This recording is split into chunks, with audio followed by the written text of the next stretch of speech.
Aprendiseñantes presenta Manuel Belgrano, La pasión como bandera.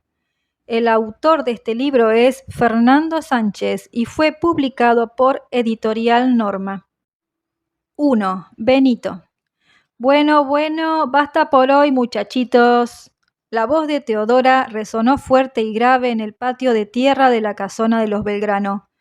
Vamos, usted, Benito, a limpiar el gallinero que se hace de noche, y usted, Manuel, a repasar que mañana tiene clase en el convento y ya sabe que al curita no le puede decir que no estudió. Adiós al juego de las cañas. Benito y Manuel dejaron a un costado los palos que hacían las veces de caballos y las tacuaras sin punta que funcionaban como lanzas, y obedecieron. Tal como había ordenado su mamá, Benito se dirigió sin muchas ganas hacia el fondo del caserón. Manuel, en cambio, entró en la sala preguntándose otra vez algo que hacía rato le costaba comprender. ¿Por qué Benito tenía que trabajar y él tenía que estudiar? Benito era hijo de Teodora, una de las esclavas de la familia, y él uno de los hijos del amo, don Domingo Belgrano Pérez. Pero no por conocida, la respuesta lo dejaba tranquilo. ¿Acaso Benito y él no eran iguales? Los dos se divertían con los mismos juegos, tenían la misma edad y se reían de las mismas bromas. Está bien, Benito tenía la piel marrón oscura y rulitos bien, pero bien negros, y él los ojos celestes y la piel clara, casi blanca. Pero ¿era eso suficiente para llevar vidas tan pero tan distintas? En la Buenos Aires de 1777, sí. 2. Papá Doménico. Manuel llevaba 7 años viviendo en esa casa, ubicada al 430 de la calle Santo Domingo, hoy Avenida Belgrano, apenas a 3 cuadras de la Plaza Mayor, hoy Plaza de Mayo. Había nacido allí mismo el 3 de junio de 1770. En los registros parroquiales lo anotaron como Manuel José Joaquín del Corazón de Jesús Belgrano. Lo bautizaron al día siguiente, tal como correspondía, en una familia muy religiosa. Su papá era italiano. Il mio nome è Domenico Belgrano Peri, pero en castellano se dice Domingo Belgrano Pérez, así que lo vamos a anotar así. Fue la respuesta que recibió don Doménico en la oficina de migraciones en Cádiz, España, a donde llegó a los 19 años desde Oneglia, una ciudad del norte de Italia en la provincia de Liguria. Con el sueño de desarrollarse como comerciante, en 1751 don Domingo se subió a un barco junto a su primo Angelo Castelli. Tras varias semanas atravesando el océano Atlántico y mirando el mar infinito, llegaron juntos a Buenos Aires, una pequeña ciudad con no más de 20.000 habitantes, que por entonces todavía formaba parte del Virreinato del Perú. El Virreinato del Río de la Plata se creó en forma provisional el 1 de agosto de 1776 y de manera definitiva el 27 de octubre de 1777, por orden del rey Carlos III de España. Domingo no arribó al Río de la Plata con las manos vacías. Traía con él un permiso de la Corona de España para importar productos fabricados en Europa, un privilegio del que gozaban muy pocos en Buenos Aires. Así fue como pudo instalarse y crecer hasta convertirse en poco tiempo en uno de los comerciantes más prósperos de la ciudad. La compra y venta de plata, yerba, cueros y tejidos redituaba mucho a fines del siglo XVIII, en lo que los europeos denominaban las Indias, y como el comercio de esclavos estaba permitido, el papá de Manuel también traía personas de África y las vendía en América como fuerza de trabajo. Algunas de ellas trabajaban y vivían en su casa. Como todos los niños y las niñas de su clase social, Manuel pasó su infancia rodeado de esclavos, pero a diferencia de la mayoría de esos chicos y chicas, a Manuel le resultaba raro que las cosas fueran así como eran. 3. Mamá Josefa. La mamá de Manuel se llamaba María Josefa González y Casero. Había nacido en Buenos Aires, pero su familia procedía de Santiago del Estero y tenía antepasados españoles y guaraníes. Se casó con Domingo en 1757 y a partir de entonces el diálogo más escuchado en la casa de los Belgrano fue el siguiente. Domingo, querido, tengo que decirte algo. Dime, amada María Josefa, estoy embarazada. En aquellos años era habitual que las familias tuvieran muchos hijos, entre otras razones porque la mortalidad infantil era muy alta. En el caso de los Belgrano, Manuel tuvo 15 hermanos, de los cuales 3 no llegaron a la adultez. La mayor era María Florencia. Después vinieron Carlos José, José Gregorio, María Josefa Juana, Bernardo Félix José, María Josefa Anastasia, Domingo José Estanislao, Manuel José Joaquín del Corazón de Jesús, o sea, Manuel, Francisco José María, Joaquín Cayetano Lorenzo, María del Rosario, Juana María, Miguel José Félix, María Ana Estanislada, Juana Francisca Josefa y Agustín Leoncio José.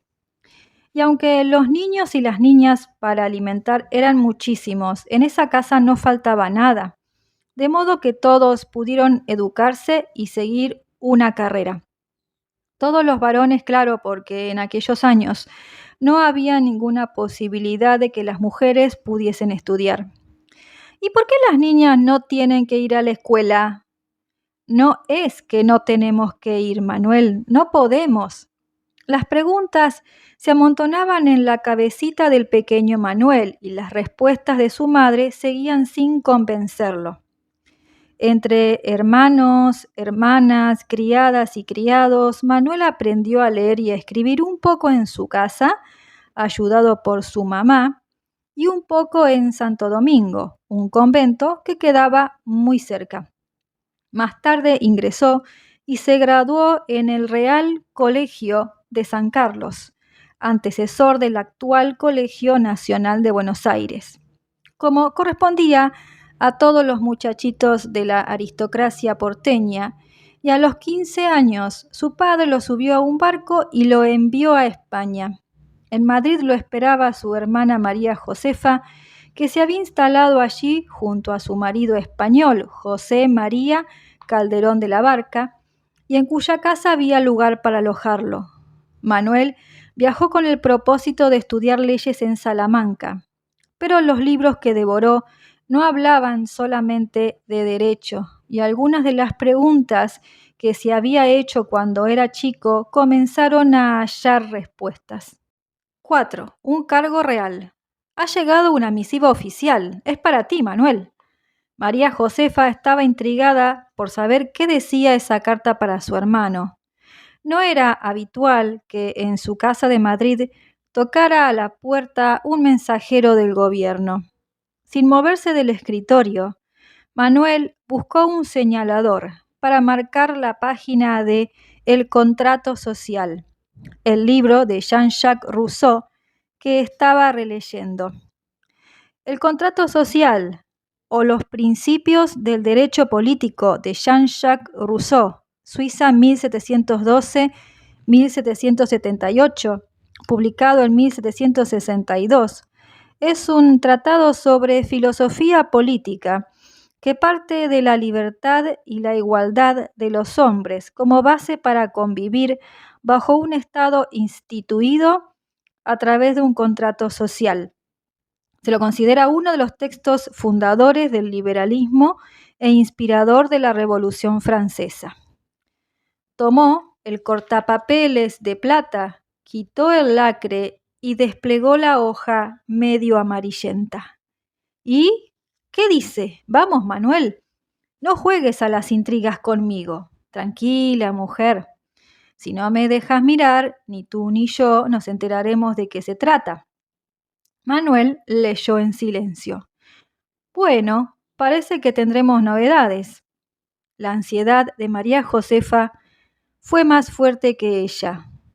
Como hermana mayor, te ordeno que me digas qué dice ese bendito papel membretado. ¿Exiges? Bueno, suplico, por favor, Manuel. Pues no dice nada especial, es solo una citación para una entrevista con el ministro de Hacienda español. ¿Y para qué se puede saber? No, no se puede porque no lo dice, ojalá sea para algo bueno.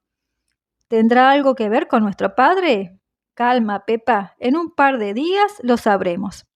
María Josefa no tuvo otro remedio que esperar. Manuel, en cambio, tenía cierta sospecha. Hacía tiempo que residía en Madrid, en la casa de su hermana y su cuñado. Había pasado por las universidades de Salamanca y de Valladolid, donde fue condecorado con la medalla de oro al recibirse de bachiller en leyes. Además, había obtenido un permiso papal para acceder a libros que estaban prohibidos para el común de los católicos, como los de Montesquieu, Voltaire y Adam Smith. Al latín que había aprendido en la escuela le sumó el francés, el inglés y el italiano. Se había interesado especialmente por las nuevas teorías económicas y había seguido con enorme atención lo ocurrido en 1789 durante la Revolución Francesa. Manuel había descubierto todo un mundo de pensamientos novedosos. Valores como la libertad, la igualdad y la fraternidad aparecían una y otra vez en sus lecturas y naturalmente en sus reflexiones. Y gracias a su cuñado José Calderón de la Barca, pudo entablar buenas relaciones con personajes más o menos cercanos a la corona. Por eso que el gobierno español le ofreciera el puesto de secretario perpetuo del flamante Consulado de Comercio de Buenos Aires, no lo tomó realmente por sorpresa. Esa era la razón por la que el ministro de Hacienda lo había citado. El gobierno de España confiaba en él para velar por sus intereses comerciales en un virreinato fundado apenas 17 años atrás.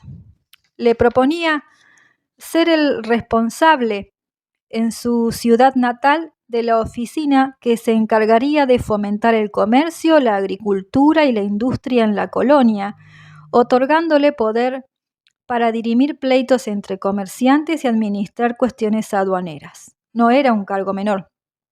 Al volver de la entrevista, otra vez en lo de su hermana, Manuel contó la buena nueva. En quien primero pensó María Josefa fue en don Domingo, su padre.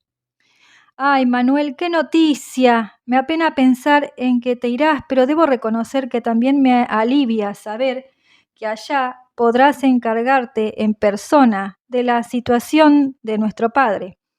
Lo último que sabemos de él es que sigue incomunicado. No está en la cárcel, pero no puede salir de la casa y mamá está ocupándose de todo. Los problemas de Domingo Belgrano con la ley, a causa de ciertas irregularidades en su actividad comercial, no solo lo habían condenado a la pérdida de la libertad, también habían llevado a la familia a la ruina. Tienes razón, Pepa. Quizás estando en Buenos Aires pueda contribuir a acelerar ese proceso judicial. La decisión estaba tomada. Manuel suspendió el viaje que tenía previsto para recorrer Italia.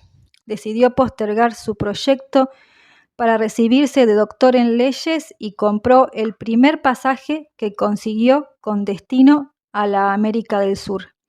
Pero Manuel no pensaba solamente en su padre, joven, apuesto, culto, seductor y con vínculos influyentes, no estaba dispuesto a abandonar para siempre su anhelo de convertirse en experto en derecho en España, únicamente por razones familiares. Volvía para desempeñarse en una oficina clave en el comercio entre la península y el Río de la Plata, y tenía planes muy concretos para la tierra donde había nacido.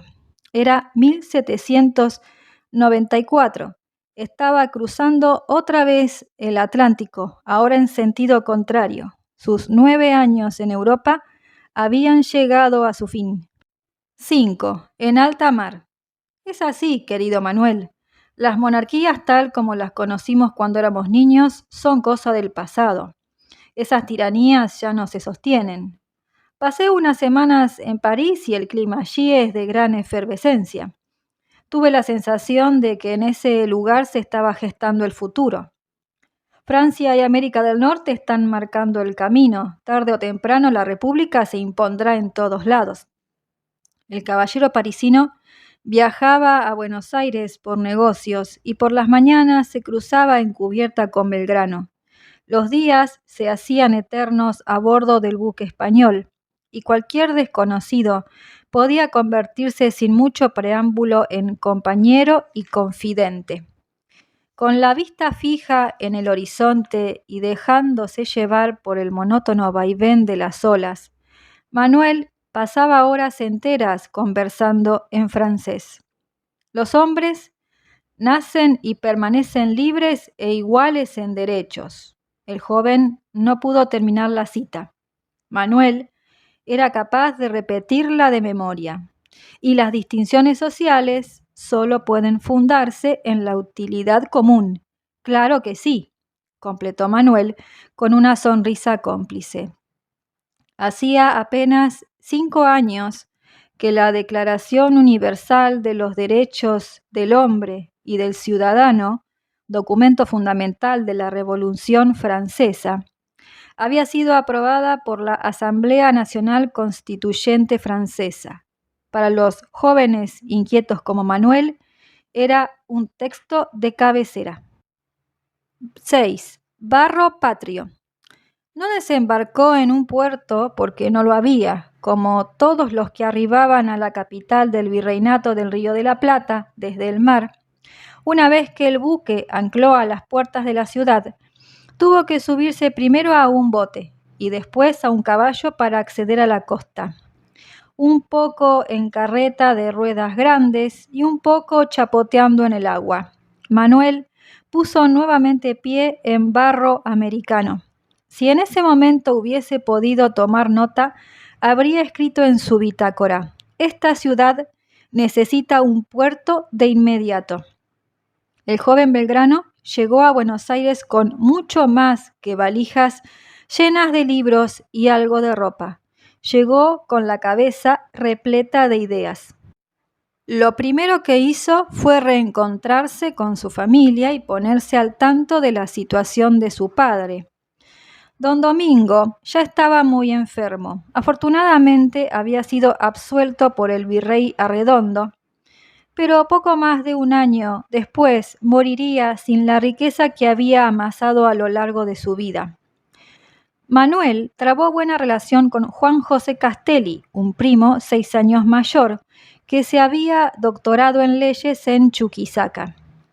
Aunque había egresado del Colegio Nacional de Montserrat de Córdoba, era parte del círculo de jóvenes porteños acomodados que habían accedido a algunos de los libros prohibidos que fascinaban a Manuel.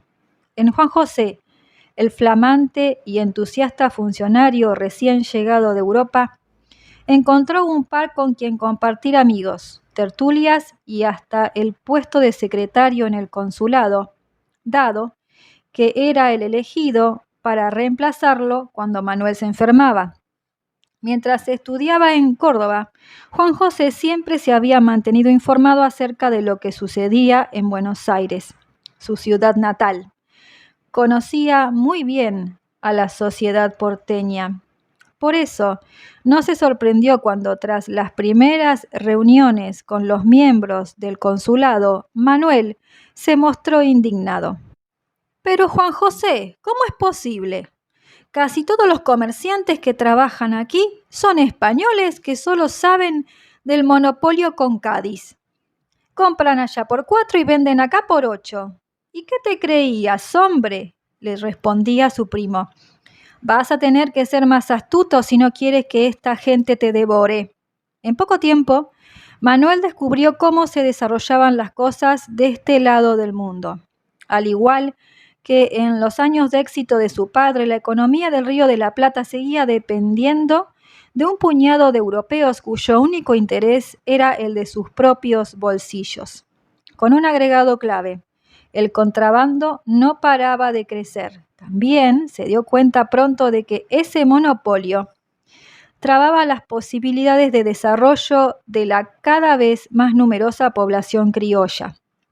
Y si bien se suponía que su cargo de secretario del consulado se limitaba a llevar las actas de las sesiones de la junta de esa institución, la correspondencia y el archivo, lo que le empezó a interesar fue otra cosa. El virreinato del Río de la Plata requería modernizarse y crecer, y él rápidamente se dispuso a trabajar, o mejor dicho, a lidiar con quienes monopolizaban el comercio de la región, que primero lo miraron con incredulidad y después con decidido rechazo. Por otro lado, Manuel quería abrir los mercados para que no solo los españoles autorizados, sino también los labradores y los artesanos criollos pudieran comercializar sus productos. Consideraba que el comercio, la agricultura y la industria de América padecían el atraso propio de la era de la conquista y que esas actividades debían ser fomentadas mediante políticas públicas, pero España y quienes decidían sobre la economía en el Río de la Plata no pensaban lo mismo.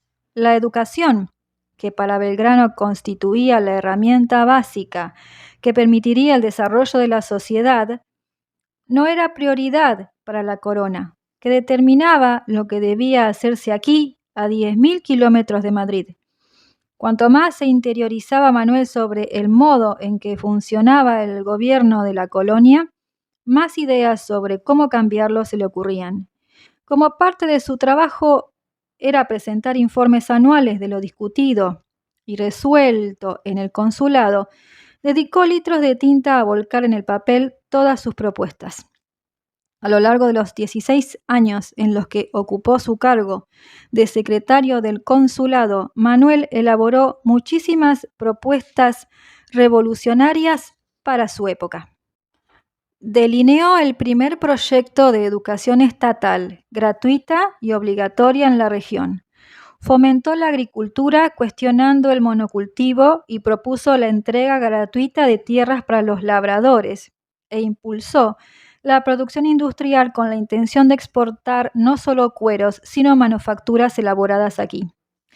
No pudo llevar a cabo todo lo que se propuso, pero sembró ideas en la mente de muchos criollos jóvenes que, como él, no estaban dispuestos a quedarse de brazos cruzados ante lo que veían.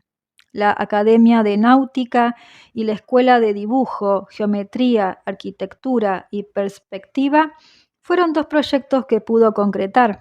Duraron muy poco tiempo, ya que fueron clausuradas por orden de la corona. Sin embargo, dejaron entre los porteños la idea de que era preciso generar espacios para la formación y el estudio. Además, Manuel fue uno de los primeros periodistas del Río de la Plata. Como quería difundir sus ideas, contribuyó a la salida del primer periódico de Buenos Aires, el Telégrafo Mercantil, y colaboró en el Semanario de Agricultura, Industria y Comercio. Cuando le ofrecieron un cargo militar en 1797, la posibilidad de luchar por sus ideas a través de las armas todavía no estaba en sus planes. El virrey Melo de Portugal me ha designado capitán de las milicias urbanas de infantería de Buenos Aires. ¿Qué dices, primo?, comentó Manuel, con una mueca que escondía una leve sonrisa.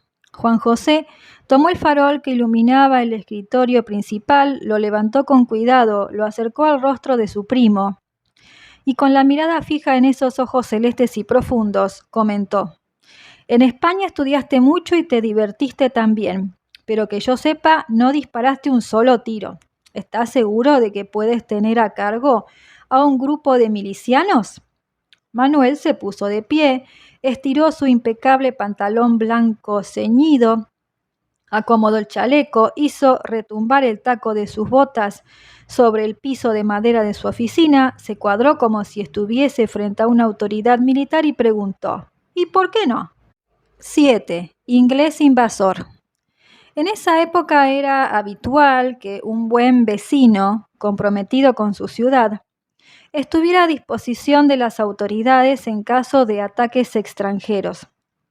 Y en su condición de funcionario y ciudadano destacado, Manuel no podía ser un miliciano raso, de modo que pasó casi una década al frente de la compañía de jóvenes voluntarios de caballería. No tuvo mayores sobresaltos hasta que el 25 de junio de 1806 el general William Carr Beresford y sus más de 1.400 soldados británicos atracaron en el Río de la Plata sobre la costa de Buenos Aires. No venían de visita, sino a invadir la ciudad. Gran Bretaña, que había derrotado a Francia en Trafalgar, era el centro de la incipiente revolución industrial y necesitaba nuevos mercados para colocar su creciente producción. Muy en el papel de reina de los mares, su armada había puesto proa hacia el sur americano. Más que expropiar las colonias a España, lo que los británicos buscaban era que el comercio en Sudamérica no fuera exclusivamente con Cádiz. Las milicias urbanas de Buenos Aires se reunieron para resistir. Manuel organizó rápidamente a su escasa tropa. El deber nos convoca. ¡A la carga!, ordenó, y sus hombres marcharon como pudieron hacia el riachuelo donde los soldados ingleses estaban apostados. Pero enfrentar a un experimentado ejército invasor sin conocimientos militares resultó muy difícil. Por eso, al primer cañonazo tuvo que dar la orden de retirada y, muy a su pesar, asumir la derrota. Durante 45 días, el virreinato del Río de la Plata estuvo bajo gobierno británico, pero Belgrano no tenía previsto responder a otra corona que no fuese la española. «Queremos al antiguo amo o a ninguno», dijo Manuel, y se trasladó a la Banda Oriental, actualmente Uruguay. Tras la reconquista de la ciudad liderada por Santiago de Liniers, en la que sobresalió el arrojo del joven salteño Martín Miguel de Güemes, Manuel regresó a Buenos Aires, donde fue designado sargento mayor del regimiento de patricios. Para ejercer cargos militares, necesitaba aprender un poco acerca de los combates y las estrategias de la guerra, así que se puso a estudiar táctica militar. «Es bueno que reconozcas que debes aprender, Manuel», lo alentó su primo. «Pero entonces, ¿por qué aceptas ser oficial de patricios?» «Porque me pica el honorcillo, hombre». «Pero, ¿y tu salud?» La preocupación de Juan José por la salud de su primo era genuina. Hacía un tiempo que había sido diagnosticado con el mal de Castilla, sífilis, una enfermedad infecciosa que hoy es fácilmente curable, pero en aquella época solo podía tratarse con sales, yodo y reposo. Manuel pretendió minimizar el asunto. «No tiene mayor importancia, aunque debo reconocer que cuando me sube la fiebre y me duelen las articulaciones es mejor quedarme quieto». A medida que fue haciendo propia la certeza de que algunos de los cambios que imaginaba solo serían posibles a través de las armas, Manuel fue afianzando su vocación militar, en especial lo relacionado con la disciplina y el entrenamiento de las tropas a su cargo. Y si bien no tuvo una participación destacada en la defensa de la segunda invasión inglesa, que los vecinos de Buenos Aires hubieran vuelto a rechazar la posibilidad de quedar bajo el mando de la corona británica sin ninguna ayuda del reino español, instaló en él y en parte de los criollos una idea revolucionaria. Si habían podido librarse de los ingleses, ¿por qué no pensar en hacerlo también de España? 8. Los virreyes.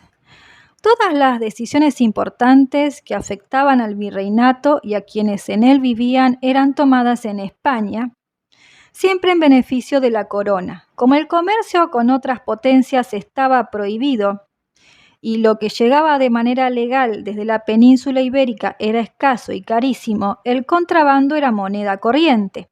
En ese contexto, resultaba natural que solo los poquísimos que tenían el permiso real para comerciar estuvieran conformes con el estado de las cosas. El resto se mostraba cada vez más disgustado y reclamaba cambios. Para algunos eran solo cuestiones comerciales, para otros las modificaciones debían ser también políticas. La Declaración de la Independencia de los Estados Unidos en 1776 estimuló a los criollos. Conceptos como república, igualdad ante la ley y derechos de propiedad y libertad ya no eran discutidos solo por unos pocos jóvenes iluminados. Hasta ciertos representantes de la Iglesia comenzaban a cuestionar la idea de que los reyes ejercían el gobierno por derecho divino. En Buenos Aires, pero también en Montevideo, en el Alto Perú y en la Gran Colombia, de a poco la población se fue dividiendo entre los realistas, que pretendían conservar sus privilegios, y los criollos patriotas y revolucionarios que pugnaban por la autonomía. La expulsión de los invasores ingleses dio a luz una hasta entonces inédita autoestima criolla. Reunidos por primera vez en el Cabildo, los vecinos porteños decidieron, sin consultar a España, que Liniers, el capitán de navío héroe de la Reconquista, fuera su nuevo virrey. Ese nombramiento causó horror en algunos españoles devotos de la corona, como Francisco de Elío, el gobernador de Montevideo, o Martín de Álzaga, esclavista y comerciante, que llegó incluso a preparar un golpe para derrocar a Liniers. Las milicias criollas al mando de Cornelio Saavedra evitaron el golpe y los comerciantes españoles no pudieron tomar el gobierno, pero tanta revuelta puso bien en claro que la legitimidad de los representantes de la corona española estaba cada día un poco más debilitada. Para reprimir los ánimos rebeldes rioplatenses, España nombró a Baltasar Hidalgo de Cisneros como nuevo virrey. Su primer acto de gobierno fue sofocar las revoluciones contra la corona que se habían levantado en La Paz y en Chuquisaca. Sin embargo, día a día quedaba más en evidencia que el colonialismo español tenía los días contados en América del Sur.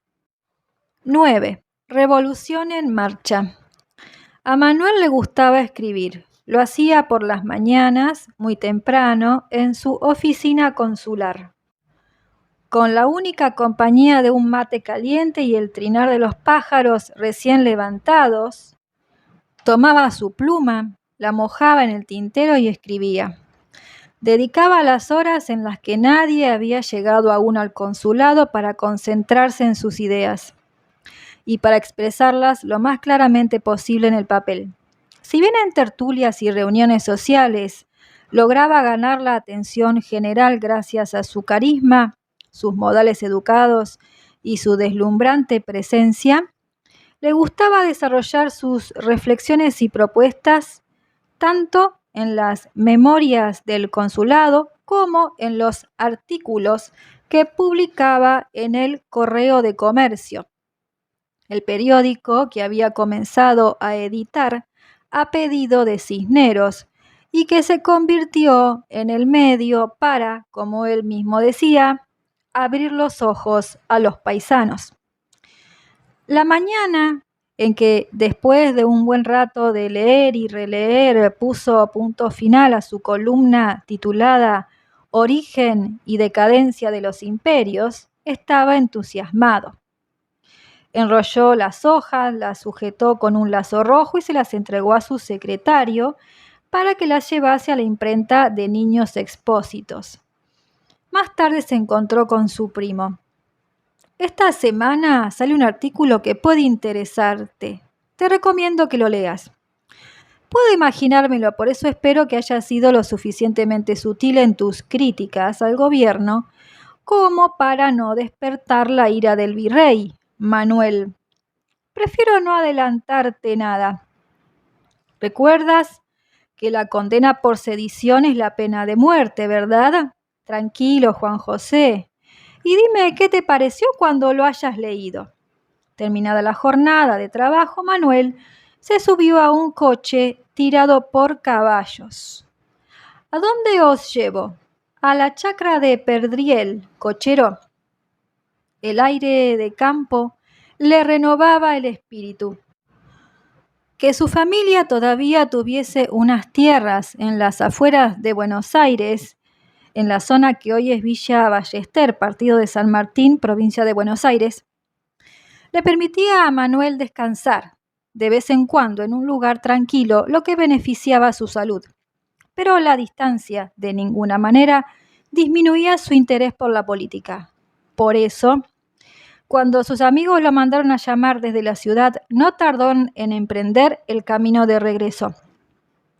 Los franceses han entrado en Andalucía y se ha disuelto la Junta Central. Llegó el caso de trabajar por la patria para adquirir la libertad e independencia deseadas, decía el mensaje. Era el momento de empezar a romper las cadenas que aún unían por la fuerza al Río de la Plata con España. 25 de mayo. Las reformas económicas y políticas impulsadas por Cisneros no habían conformado a nadie, ni a los productores, ni a los comerciantes, ni al resto de los vecinos, que a causa del contrabando debían pagar precios cada vez más caros para comprar lo que precisaban para vivir. Cisneros abrió, cerró y volvió a abrir las posibilidades de hacer negocios de manera legal con Gran Bretaña. Mariano Moreno escribió La representación de los hacendados, documento considerado el tratado sobre economía política más completo de la época colonial y pocos meses después, plataforma de gobierno de la Revolución de Mayo, para explicar la necesidad de comerciar con todos los países y no solo con España, y sentó las bases de un nuevo proyecto económico. El virrey ordenó perseguir a quienes cuestionaban el poder del rey.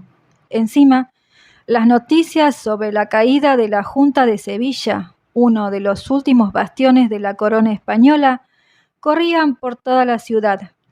En medio de ese clima espeso, las reuniones en las residencias de criollos revolucionarios amigos de Manuel, como Nicolás Rodríguez Peña e Hipólito Vieites, se sucedían vertiginosamente. La residencia de Vieites pasó a la historia como la jabonería de Vieites porque allí funcionaba una fábrica de jabones. Licor, mate, café y dulces sirvieron de combustible para esas noches intensas a la luz de los candiles.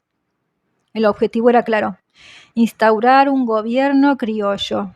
Solo restaba resolver si sería a través de un cabildo abierto, es decir, por medio de una decisión política tomada por los vecinos reunidos en una asamblea extraordinaria, o por la fuerza, con la participación de milicianos como el cuerpo de patricios que respondía a Cornelio Saavedra. Pese a que era de los que preferían la vía política antes que la militar, fue en uno de esos tantos encuentros más o menos secretos cuando Manuel, enfundado en su ajustado uniforme de sargento mayor y espada en mano, se hizo oír en medio del vocerío propio de las asambleas. Juro por mi patria y a mis compañeros que si el virrey no renuncia, lo arrojaremos por las ventanas de la fortaleza. Castillo de San Miguel Arcángel, edificio que daba espaldas al río y frente a la Plaza del Fuerte, donde tenía sus oficinas el virrey. En la actualidad, allí está la Casa Rosada.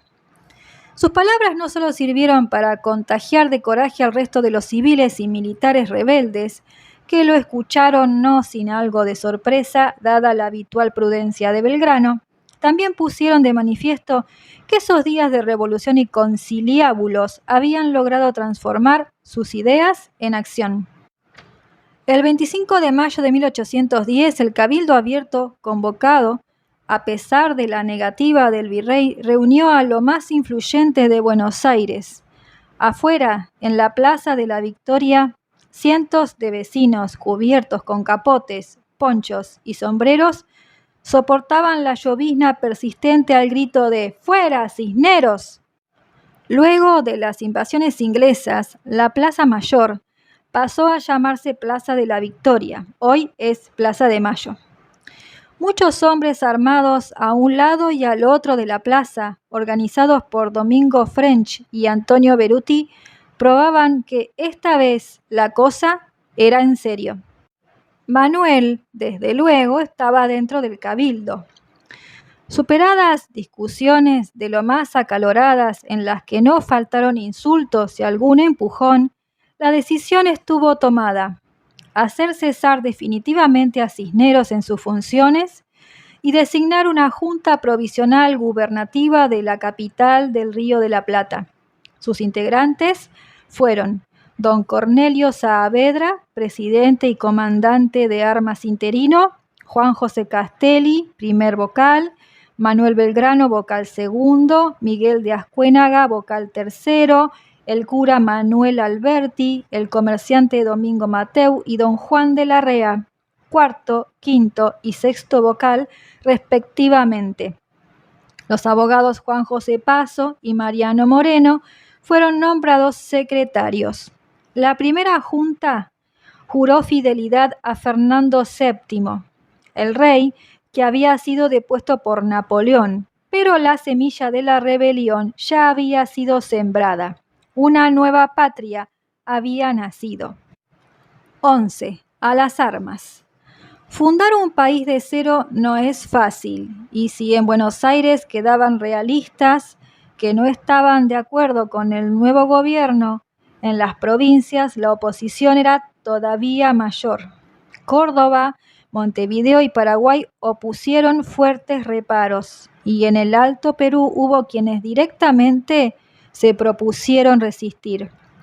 Como casi todos los miembros de la Junta, Manuel asumió rápidamente que sostener el proyecto revolucionario más allá de Buenos Aires requeriría bastante más que el envío de comunicados para informar el cambio de gobierno.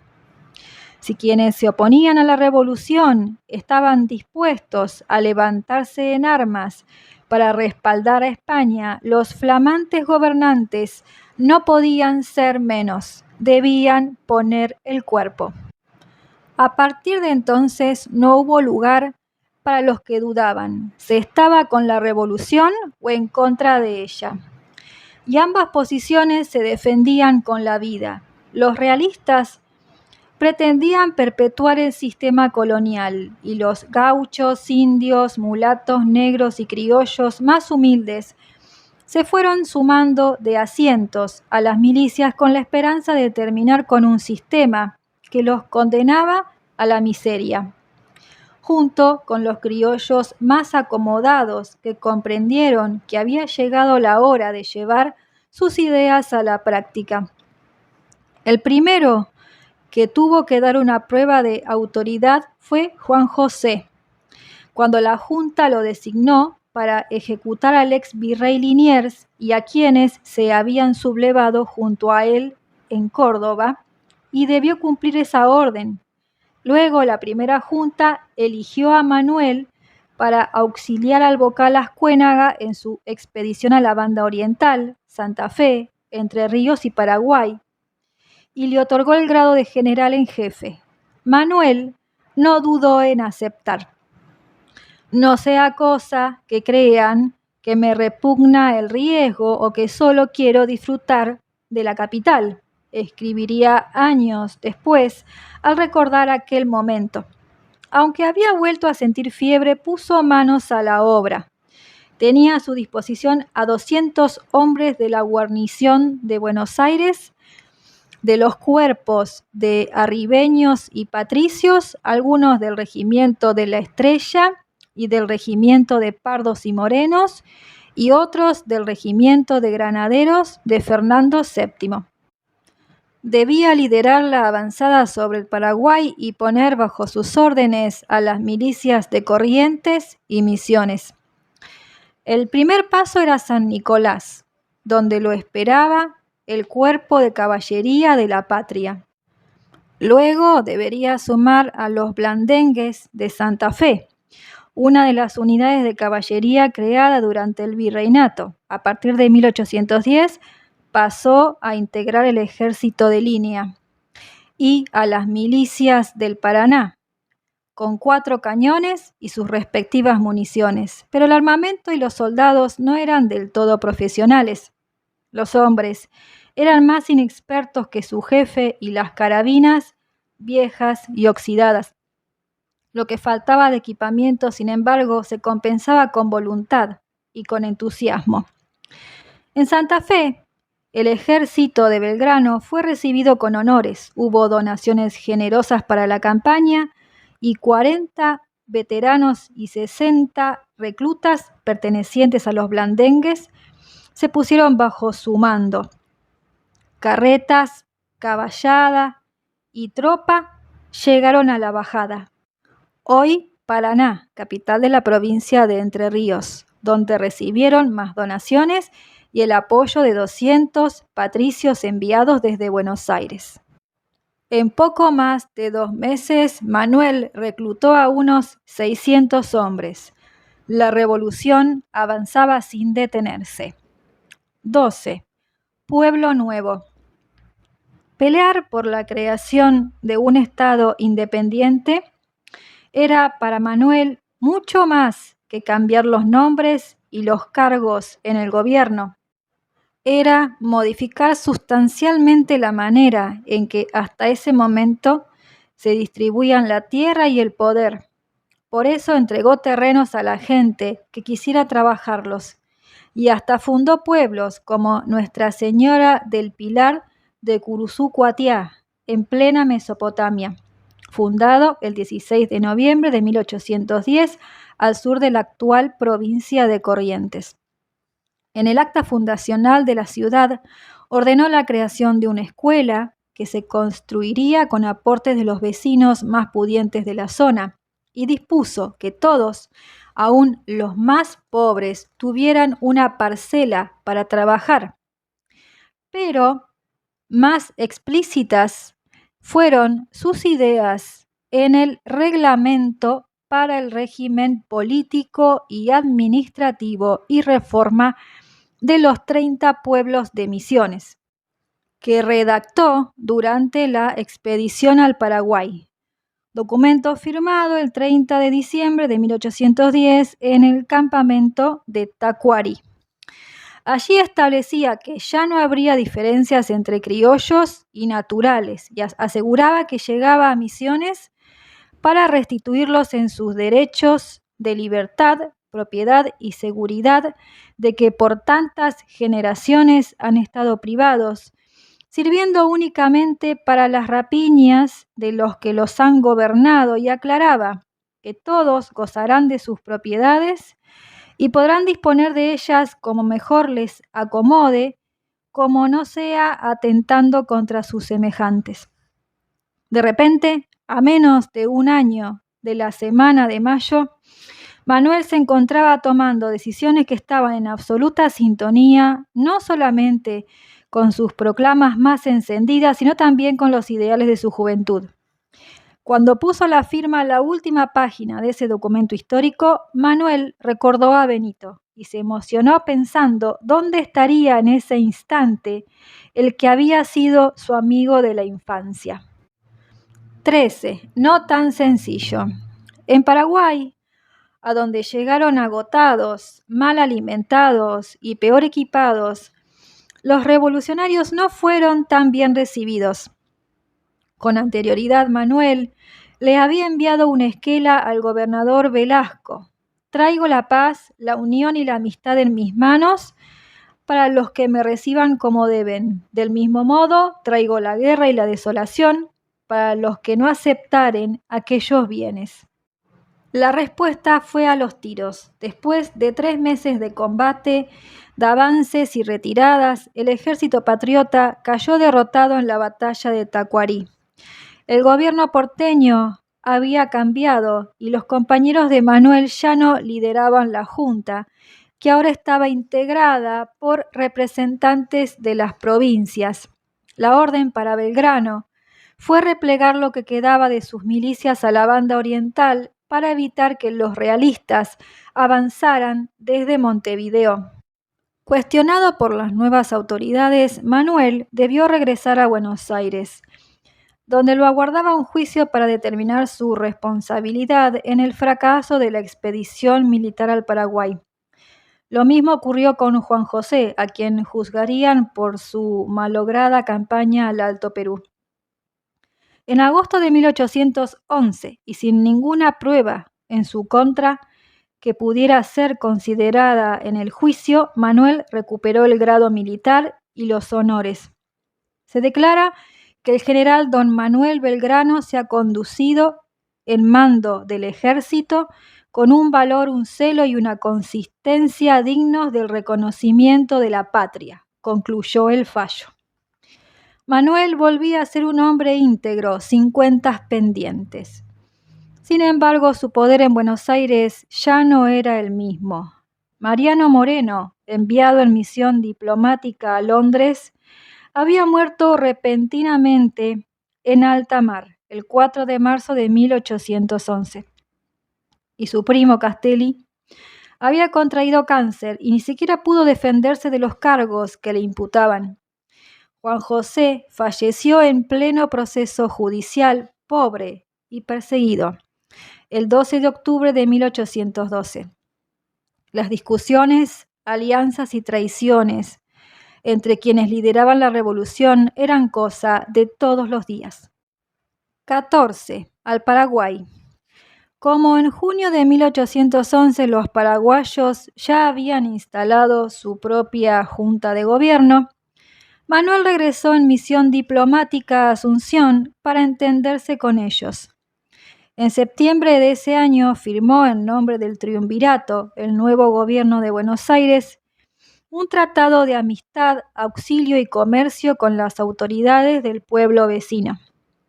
De vuelta en Buenos Aires, el Triunvirato decidió ungirlo comandante de los unificados regimientos 1 y 2 de patricios, militares que habían ganado prestigio gracias a su desempeño durante las invasiones inglesas y la Revolución de Mayo. Tomar el mando de ese cuerpo del ejército fue difícil, porque además de un nuevo jefe, el Triunvirato les impuso nuevas condiciones que cayeron muy mal entre los soldados. Los patricios, hasta ese momento una milicia urbana, pasaban a formar parte del ejército de línea, lo que para los soldados implicaba sumarse a campañas fuera de Buenos Aires, pasar largas temporadas lejos de sus hogares, perder el poder de elegir a sus jefes y cobrar los sueldos con muchísimo retraso. Resultado: el motín de las trenzas, nombre derivado de la amenaza oficial de cortar la coleta que los patricios usaban como distintivo aristocrático. Belgrano fue expulsado del cuartel y ante la negativa de los militares a deponer las armas, el gobierno ordenó la represión. Derrotada la sublevación, Manuel volvió a hacerse cargo del regimiento, que después de la revuelta había quedado bastante disminuido. Así que con pocos carros, pocos caballos, pocos uniformes y escaso armamento, a principios de 1812, Manuel se preparó para cumplir con la nueva orden que le había sido dada.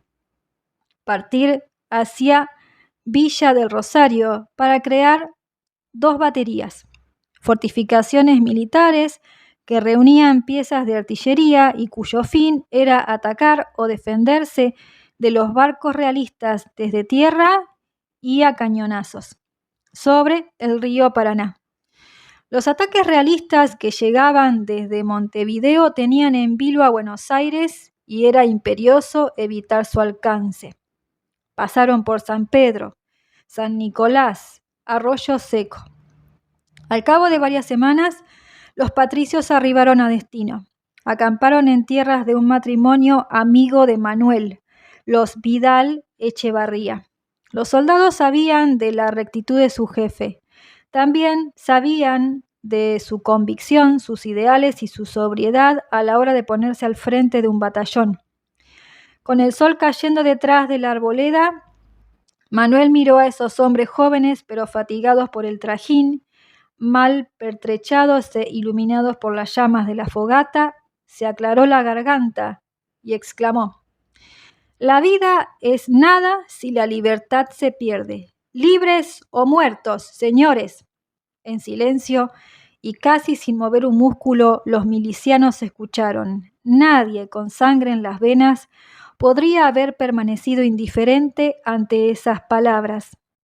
15. Blanco y azul celeste. Es llegado el caso de que Vuestra Excelencia sirva a declarar la escarapela nacional que debemos usar para que no se equivoque con la de nuestros enemigos. Manuel repasó para sí mismo lo que acababa de escribir.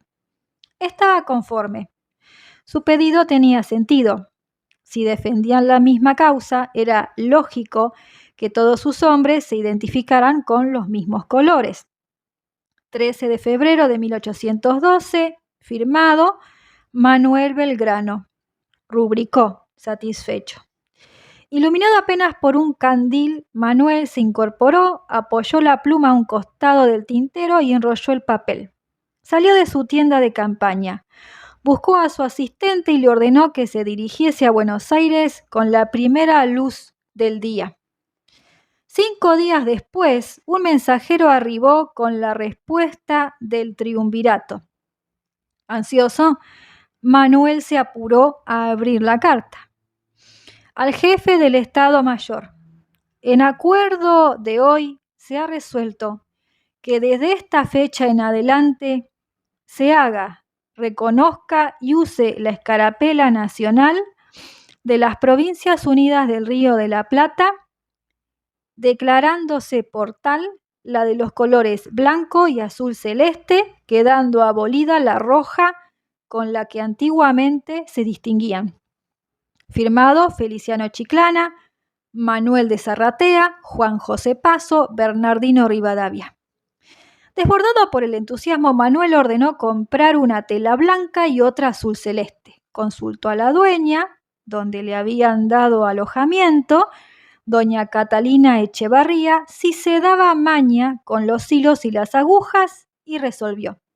Antes, pero seguro de que se trataría apenas de un trámite formal, tomó la pluma, la humedeció en el tintero y escribió: las banderas de nuestros enemigos son las que hasta ahora hemos usado, pero ya que Vuestra Excelencia ha determinado la escarapela nacional con que nos distinguiremos de ellos y de todas las naciones, me atrevo a decir a Vuestra Excelencia que también se distinguieran aquellas y que en estas baterías no se viesen tremolar, sino las que Vuestra Excelencia designe.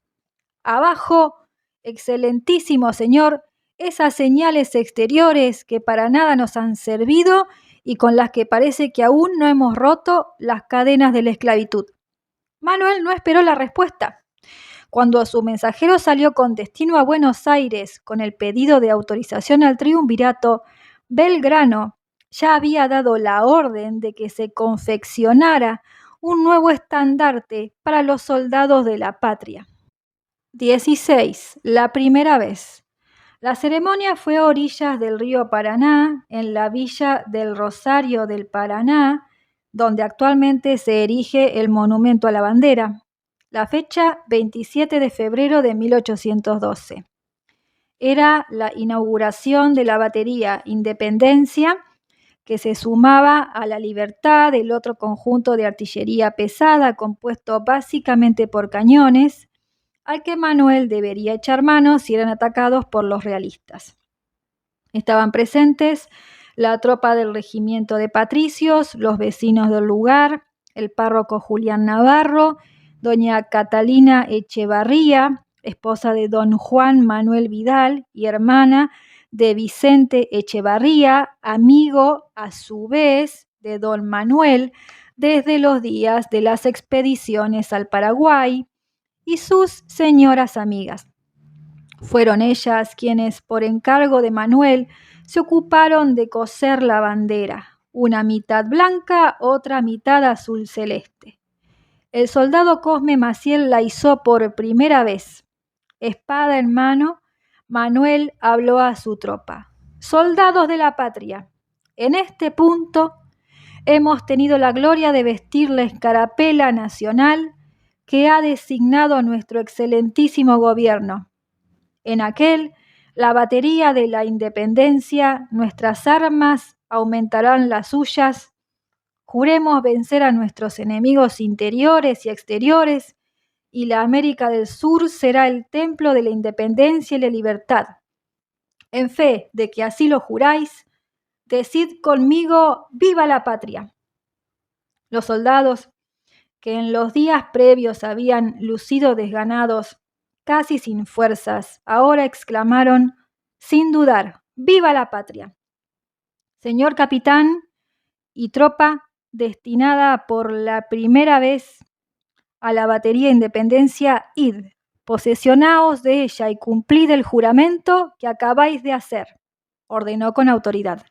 Las tropas ocuparon sus puestos y sonaron las salvas de artillería reglamentarias. Manuel no podía disimular su entusiasmo.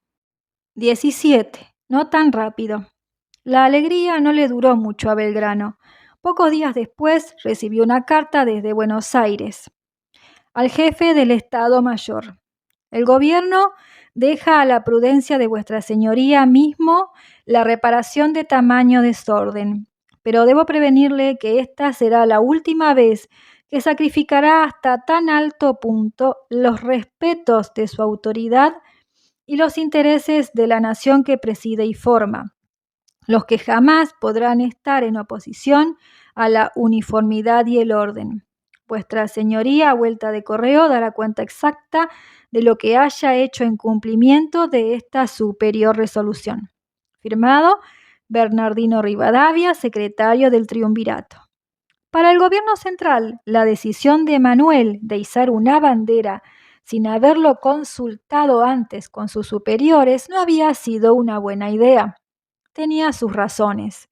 Manuel había obtenido autorización para que sus hombres usaran una escarapela, no para crear una bandera. Siendo preciso enarbolar la bandera y no teniéndola, la mandé a hacer celeste y blanca conforme a los colores de la escarapela nacional, intentó explicar Manuel por escrito. No tuvo eco.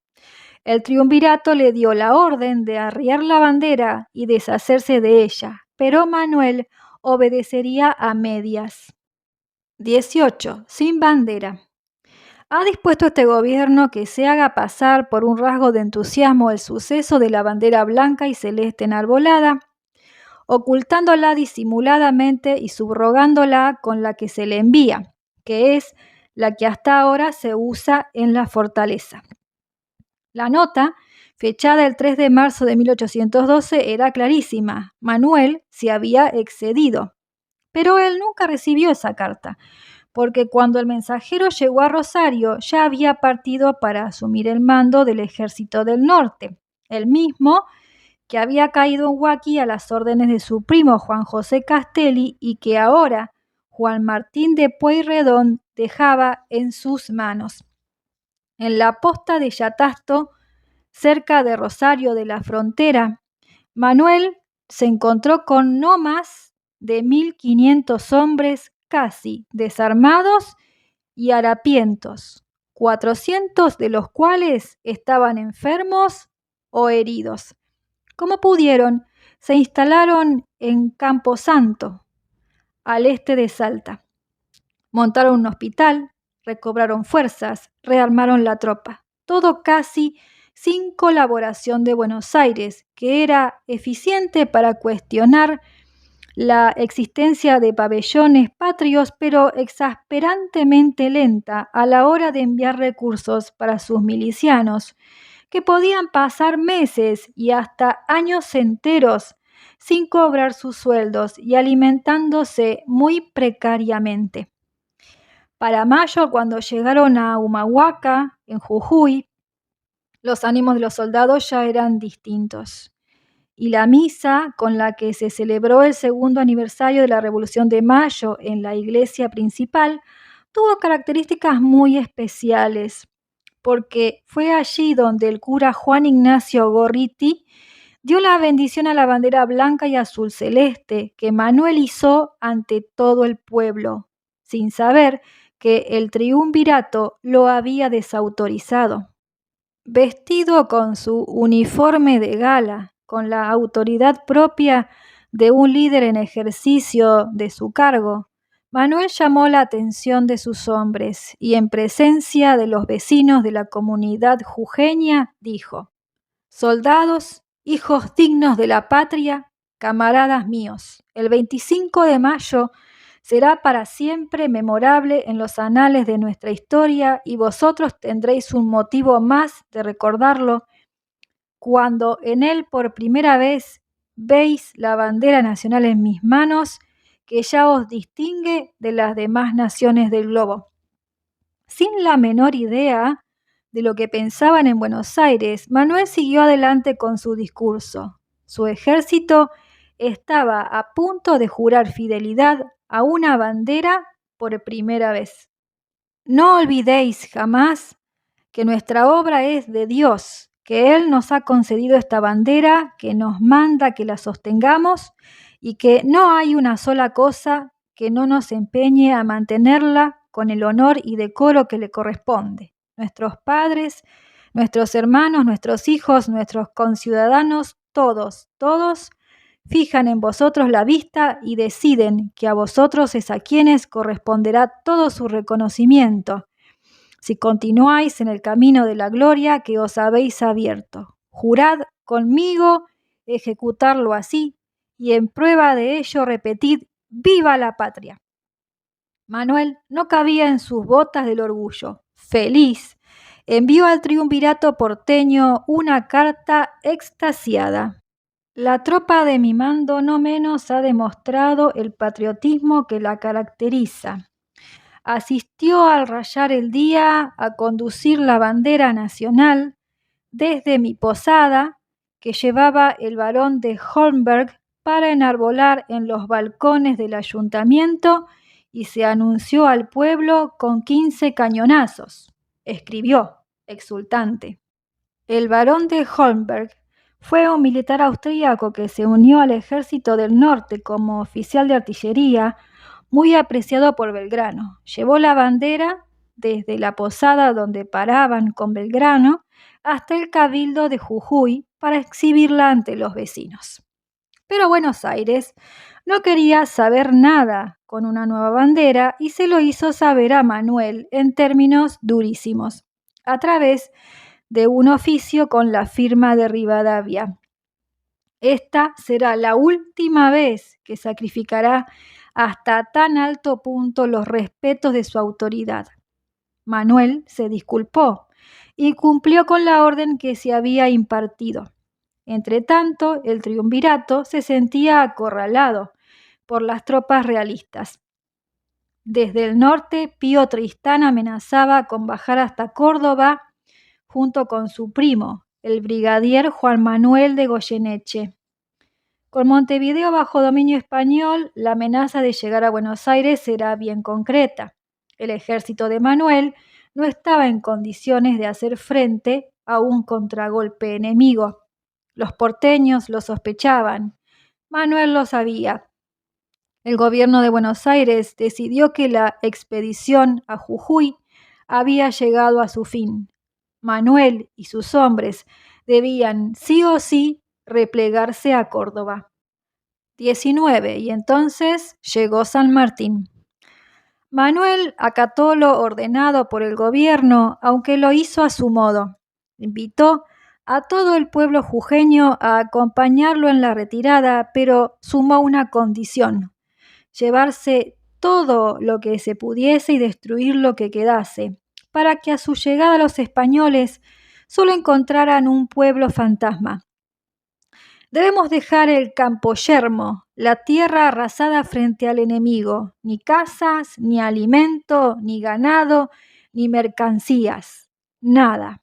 Comerciantes, campesinos, familias enteras, esclavos, indios, centenares de personas emprendieron lo que luego se llamó Éxodo jujeño. Personas adineradas y criollos pobres, soldados, mujeres y niños, en burro, a caballo, en carretas, descalzos. La caravana incluyó ganado y todo lo que se pudo trasladar. Lo demás fue quemado, vuelto cenizas. Humahuaca, Jujuy, Tarija, Chichas fueron quedando atrás. Manuel y su mujer fueron los últimos en abandonar la ciudad. María Josefa Ezcurra había hecho en carro el trayecto desde Buenos Aires a Jujuy para encontrarse con su amado. No estaba dispuesta a dejarlo solo justo en ese momento. No fueron a Córdoba. Primero Manuel consideró que lo mejor sería dirigirse a Santiago del Estero, pero prefirió ir a San Miguel de Tucumán para no ceder tanto terreno a los realistas. Hubo combate en el camino. A orillas del río de las Piedras, en Salta, la retaguardia, al mando del mayor general Eustoquio Díaz Vélez, fue alcanzada por la vanguardia de las fuerzas realistas que habían ocupado Jujuy y Salta y venían asediando a los patriotas. Pero Díaz Vélez logró repeler el ataque y ese triunfo resultó clave para levantar la moral de un ejército que venía en retirada. La llegada de Manuel y sus hombres a Tucumán tuvo otro clima. Catamarqueños y santiagueños estaban esperándolos junto a los locales para entregar sus donaciones, caballos, ganado, alimentos y sumarse al ejército. Mujeres y niños se armaron con cañas, tacuaras afiladas. Manuel, que ya había donado la mitad de su sueldo a su ejército, sabía que desobedecer las órdenes impartidas por el triunvirato podía costarle muy caro, pero ya no podía echarse atrás. En la madrugada del 24 de septiembre puso en marcha el plan. Hizo rodear la ciudad por campos incendiados para impedir el acceso del ejército de Pío Tristán, y las tropas, divididas en 7 grupos, acorralaron a los españoles. El polvo, el viento y una imprevista invasión de langostas convirtieron la batalla en un verdadero caos. A los realistas no les quedó más opción que dar marcha atrás y volver a Salta. Recién a la noche, Manuel supo que su ejército había triunfado. La victoria de Tucumán resultó estratégica para lo que vino después, para la lucha por la independencia frente a los españoles y para la pelea que se venía dando en Buenos Aires entre el triunvirato, cada vez más cuestionado por su centralismo y su descuido por las provincias, y los opositores, intelectuales seguidores de las ideas de Mariano Moreno, que se reunían en la Sociedad Patriótica y que desde 1812 contaban con un aliado muy especial, el teniente coronel José de San Martín. Finalmente, la Sociedad Patriótica de los Morenistas y la Logia Lautaro, que lideraba San Martín, habían dado juntas el golpe de Estado que derrocó al triunvirato. El 8 de octubre de 1812, un segundo triunvirato constituido por Juan José Paso, Nicolás Rodríguez Peña y Antonio Álvarez Jonte llamó a la primera Asamblea General Constituyente, también recordada como Asamblea del año 13. Nuevos vientos soplaban en la patria recién nacida. 20. Ni dinero ni oro. Escuelas. El 13 de febrero de 1813, después de cruzar el río Pasaje, hoy río Salado, el ejército del norte se reunió a sus orillas. Se dirigía a Salta con un claro objetivo: recuperar ese territorio que había caído bajo dominio de los realistas. Ahora sí, Manuel contaba con el apoyo de las autoridades porteñas. Por eso, unos días antes de entrar en combate, hizo que todos sus hombres juraran lealtad a la Asamblea General Constituyente, que el 31 de enero se había declarado soberana. Con la solemnidad que semejante acto merecía, Manuel tomó el juramento de obediencia a la representación de la Asamblea Nacional. Pero sumó un detalle: se presentó con una bandera en la mano. Era igual a la primera que había izado en Rosario, mitad blanca y mitad azul celeste. La colocó cuidadosamente en un altar y, con la vista firme en su batallón, exclamó: «Este será el color de la nueva divisa con que marcharán a la lid los nuevos campeones de la patria». Primero juró Belgrano, luego el mayor general Díaz Vélez, después fue el turno de los coroneles y comandantes y finalmente el de los soldados.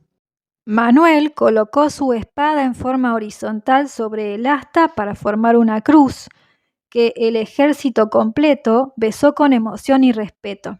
Terminada la ceremonia, Díaz Vélez tomó la bandera en sus manos y se la entregó a Manuel nuevamente.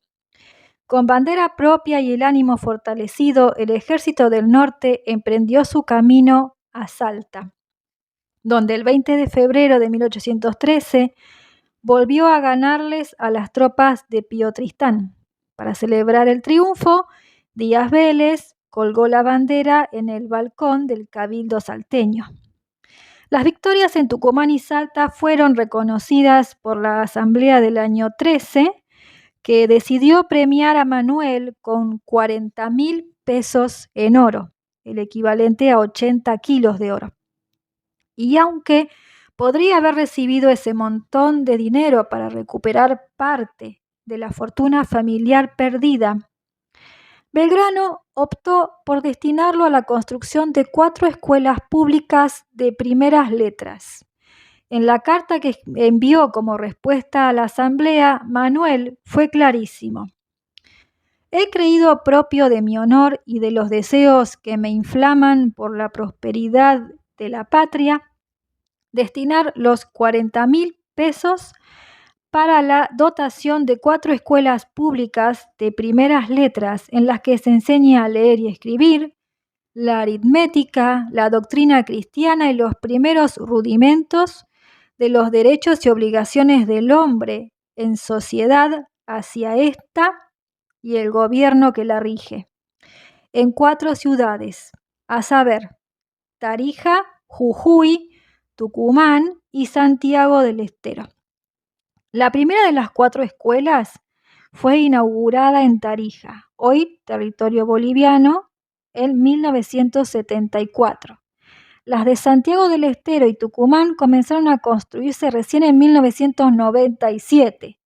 La última fue inaugurada en 2004 en Jujuy, 191 años después de la donación. Manuel estaba orgulloso, pero también bastante preocupado por su salud. De vez en cuando sufría náuseas y llegó a vomitar sangre en más de una ocasión. Pero a pesar de las dificultades, jamás consideró la posibilidad de desatender la orden del gobierno de volver a la carga hacia el Alto Perú.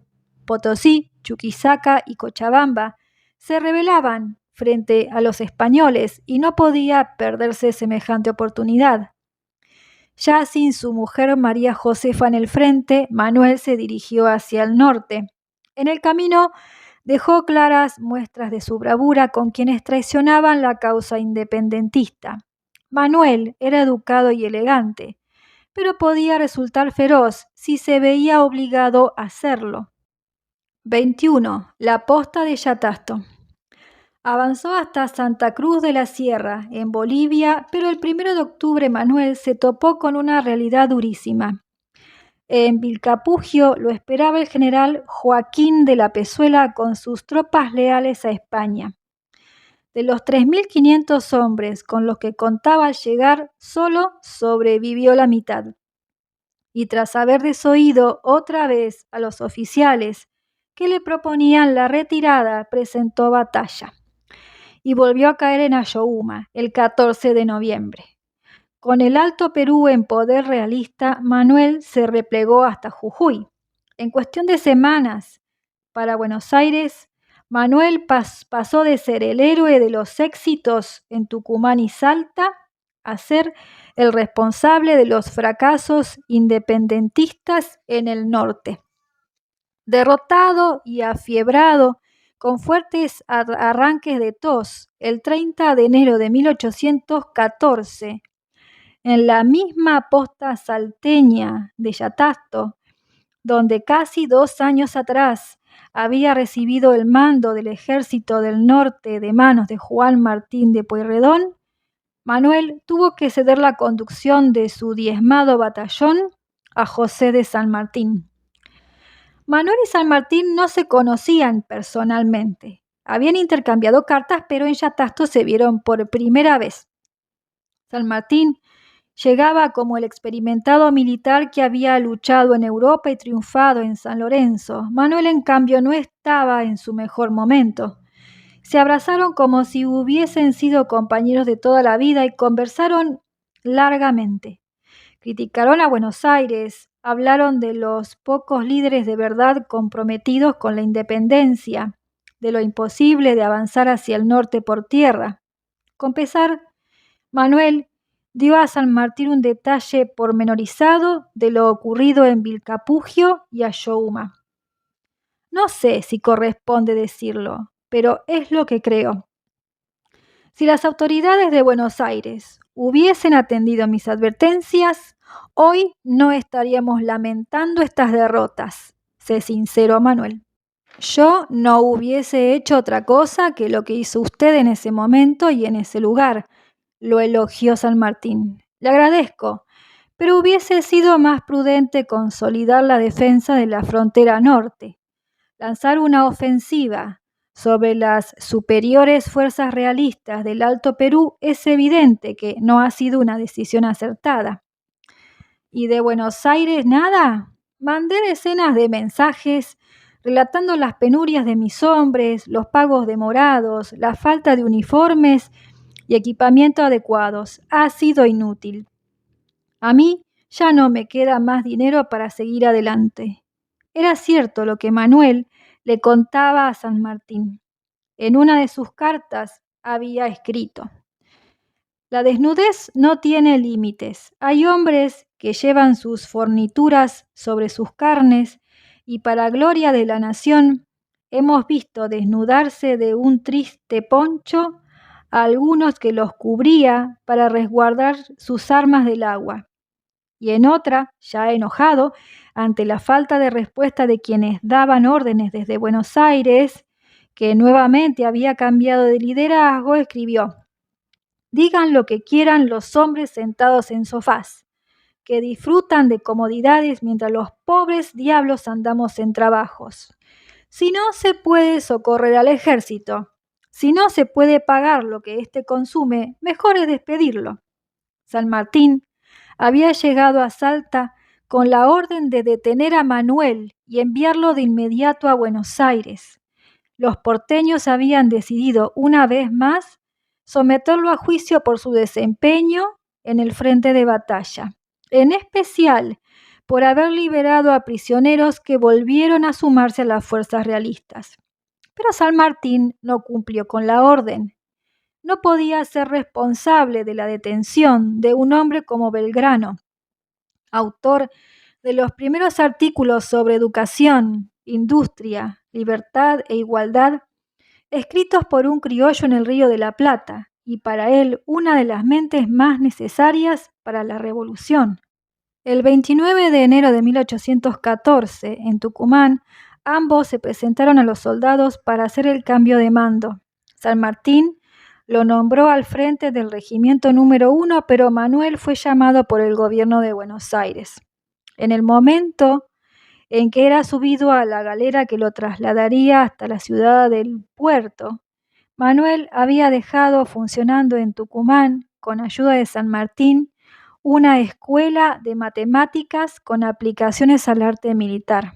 Aunque había sido ganado por el arte de la guerra, jamás abandonó su amor por el conocimiento y su vocación de enseñar. 22. De Europa a Tucumán.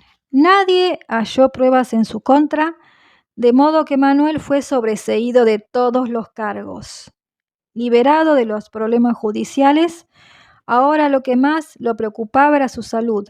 El paludismo que había contraído durante las batallas lo postraba por la fiebre cada 3 días. El tratamiento recetado por el médico de origen escocés Joseph Redhead le salvó la vida. Joseph James Thomas Redhead, Estados Unidos, 1767-1847, fue un médico de activa participación durante la Guerra de la Independencia en las provincias de Salta y Tucumán. También atendió al general Martín Miguel de Güemes. Todavía convaleciente, pero sin posibilidades de negarse, debió aceptar que el gobierno lo designara junto a Bernardino Rivadavia para llevar adelante gestiones diplomáticas en Europa. Fernando VII había recuperado el trono de España tras la abdicación de Napoleón. La situación en el viejo continente había cambiado y se hacía necesario que el nuevo gobierno rioplatense fuese reconocido.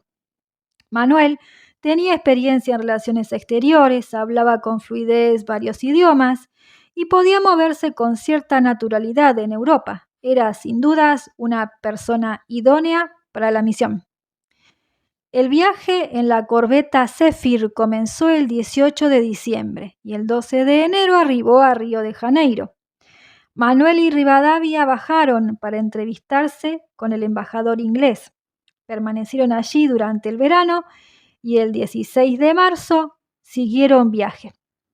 Casi 2 meses después, el barco amarró en Londres. Manuel no sabía que Rivadavia llevaba una propuesta concreta a la corona inglesa: instaurar una monarquía de origen británico en el Río de la Plata. Pero en Buenos Aires y en Europa las cosas habían vuelto a cambiar. En el Río de la Plata, el cargo de director supremo ya no estaba en poder de Gervasio Posadas ni de Carlos de Alvear, sino de Ignacio Álvarez Thomas, sobrino político de Manuel, y la atención de los porteños estaba concentrada en combatir los alzamientos contra el nuevo poder central que se producían en algunas provincias. En Europa, Napoleón había sido derrotado definitivamente en Waterloo. Ante este panorama, la idea de proponer que una hermana de Fernando VII asumiese como monarca rioplatense tampoco prosperó. Sin razones para permanecer en Londres, Manuel acató la orden que había recibido desde Buenos Aires y volvió. Como sus antecesores, Álvarez Thomas tampoco duró mucho en el cargo, pero antes de dejarlo, firmó la convocatoria a un Congreso General Constituyente que empezó a sesionar el 24 de marzo de 1816 en Tucumán. Hacia allá fue Manuel, convocado por su amigo Juan Martín de Pueyrredón, quien poco tiempo después sería nombrado director supremo de las Provincias Unidas por el Congreso. En el largo y sinuoso camino, acompañado por el ruido de los cascos de los caballos y por las órdenes del cochero, Manuel tuvo tiempo para dar forma a una idea que venía lucubrando desde su travesía transoceánica. ¿Por qué no instaurar como forma de gobierno una monarquía constitucional que tuviera en el trono a un descendiente inca? Un gobierno monárquico moderado sería reconocido más fácilmente por los imperios europeos, representaría una digna forma de reparar las injusticias a las que venían siendo sometidas las culturas americanas desde 1492, y al tener a un inca como rey, podría contar con la adhesión del Alto Perú. Hospedado en una de las casas de familia que habían ofrecido albergue a los representantes de las provincias reunidos para la asamblea, Pueyrredón lo recibió entusiasmado y le cedió una cama en la que dormir, algo mucho más cómodo que las tiendas improvisadas donde se pasaba la noche al costado de los caminos. La sede del Congreso fue en lo de doña Francisca Bazán, viuda de Laguna, una casa de columnas en el frente y ventanas con rejas, lo suficientemente grande como para albergar a todos los congresistas, hoy conocida como Casa de Tucumán. La primera presentación de Manuel fue en una sesión secreta el 6 de julio. La presidía Francisco Laprida, diputado por San Juan. Después de resumir con formalidad y precisión su experiencia en Río de Janeiro y Europa, Manuel concluyó: caballeros, teniendo en cuenta el bienestar de estas provincias, propongo un sistema de gobierno que incluya a un monarca acompañado de un parlamento que nos represente a todos. Ese rey puede ser uno enteramente americano, descendiente de los antiguos incas que tienen los primeros derechos sobre este suelo. La respuesta fue negativa. Excepto algunos diputados del noroeste, nadie se entusiasmó con la idea, más bien todo lo contrario. Que San Martín y Güemes creyeran que valía la pena considerar la propuesta de Manuel no sirvió de nada. Así que el 9 de julio, cuando en sesión ordinaria se dio tratamiento al proyecto de deliberación sobre la libertad e independencia del país, la iniciativa de Manuel ya había sido completamente descartada. Con la residencia de la viuda de Laguna atestada de personas de los más variados orígenes, desde ricos hasta campesinos, Juan José Paso pronunció la pregunta clave: ¿queréis que las provincias de la Unión sean una nación libre e independiente de los reyes de España y su metrópoli? La respuesta fue un unánime y atronador sí. Hubo desfile en las calles, fiesta en la Plaza Mayor y gala nocturna en la Casa de Tucumán. No era para menos, las Provincias Unidas del Río de la Plata habían declarado su independencia. Poco después, Pueyrredón nombró a Manuel comandante del ejército del Perú y capitán general de las provincias. El 25 de julio, solo unos pocos días más tarde, el Congreso resolvió algo más. Decretó el uso de la bandera blanca y azul celeste creada por Manuel como insignia nacional. 23. La jura. Soldados, una nueva bandera del ejército os presento, para que reconociéndola sepáis que ella ha de ser vuestra guía y punto de reunión. Manuel se hizo cargo del ejército del norte el 7 de agosto en Trancas, un gran valle entre montañas, con mucho bosque y selva bien al norte de la provincia de Tucumán. Con la firmeza y la seriedad que lo caracterizaban y con la expectativa de una nueva y definitiva expedición al Alto Perú, apeló al patriotismo de su tropa, que venía de caer derrotada en Sipe-Sipe, Bolivia, bajo las órdenes de José Rondó. No la perdáis de vista en ningún caso, sea próspero o adverso, pues donde ella estuviere, allí me tendréis. Jurad no abandonarla, jurad sostenerla para arrollar a nuestros enemigos y entrar triunfantes, rompiendo las cadenas que cargan sobre nuestros pueblos hermanos. La América y la Europa os miran, sea el orden, la subordinación y disciplina que observáis, y al fin admiren vuestros trabajos, vuestra constancia y vuestro heroísmo como lo desea vuestro general. En su calidad de comandante, ordenó que todos los cuerpos se alojasen en la ciudadela, una fortificación rústica ubicada a no muchas leguas del centro de San Miguel de Tucumán, que San Martín había mandado construir 4 años antes. Manuel también se instaló allí, en una casita para nada ostentosa hecha especialmente para él. Si bien podría haberse hospedado en alguna casa de familia, optó por quedarse con sus hombres. Encomendó la custodia de la frontera norte a Martín Miguel de Güemes, gobernador de Salta y líder de un valiente ejército de gauchos que garantizaba que los realistas no avanzarían desde el Alto Perú.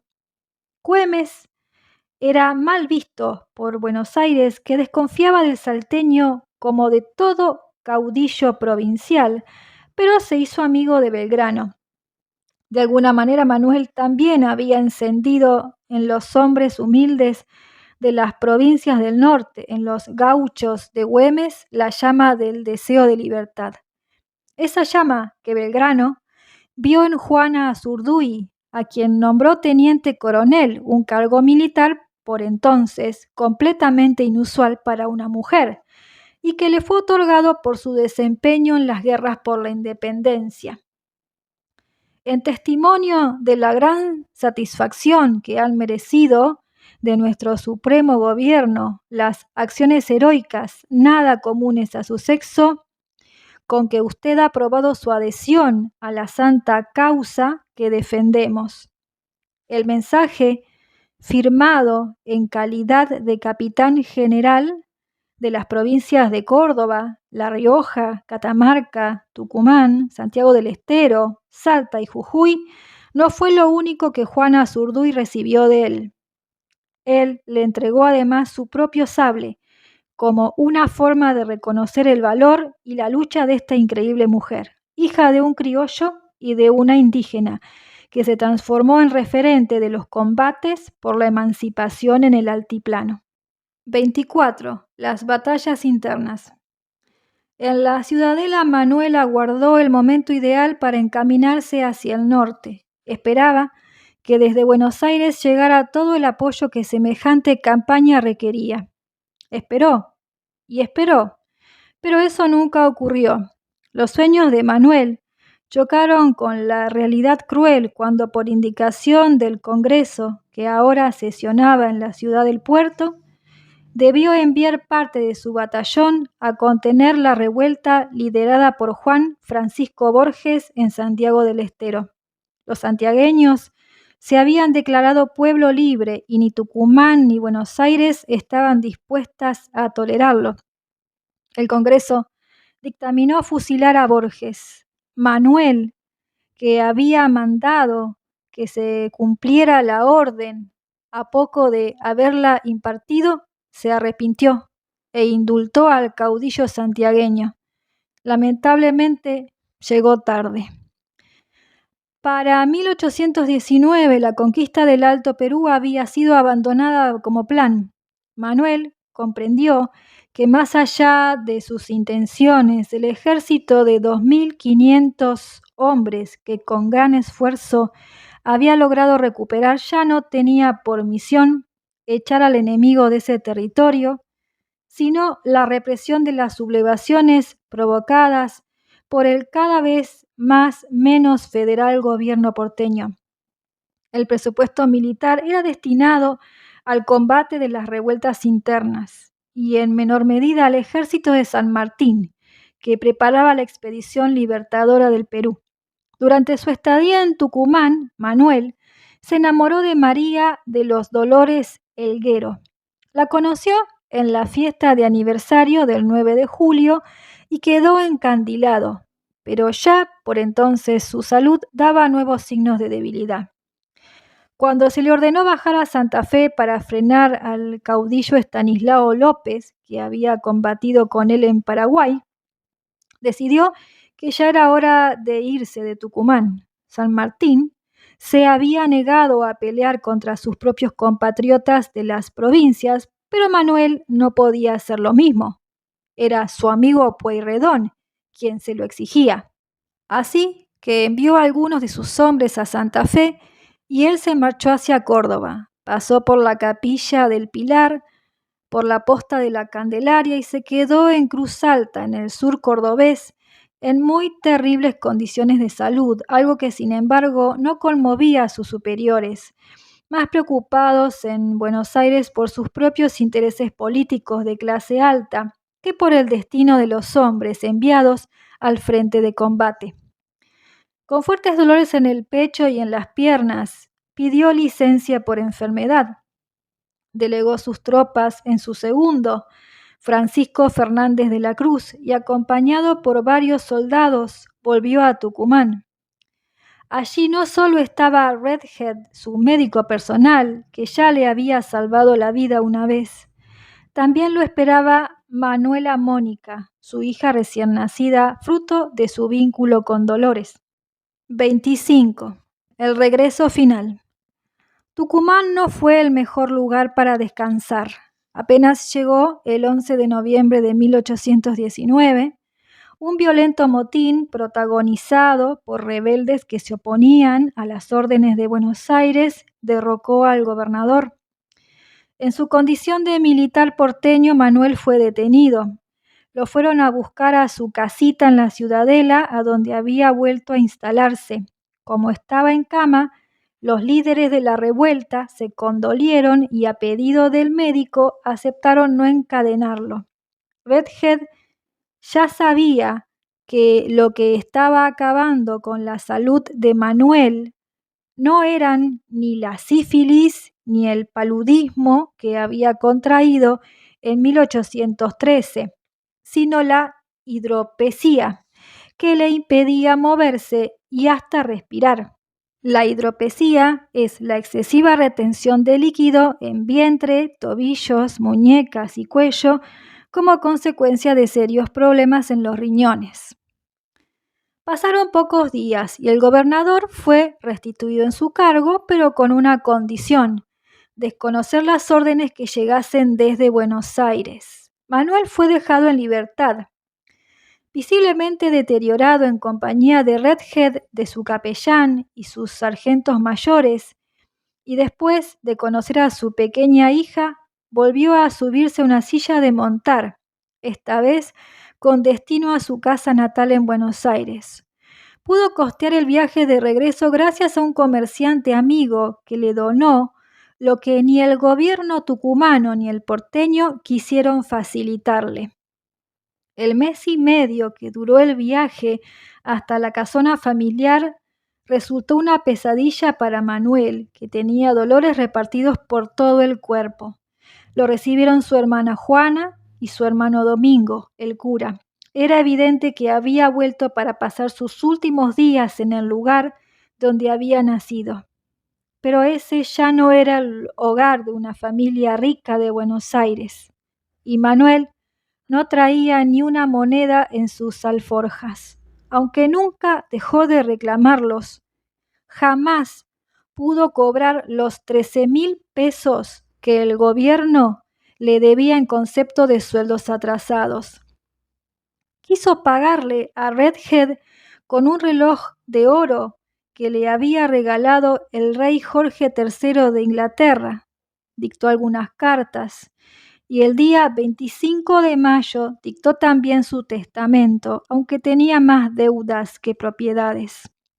El 20 de junio de 1820, a las 7 de la mañana, Manuel falleció.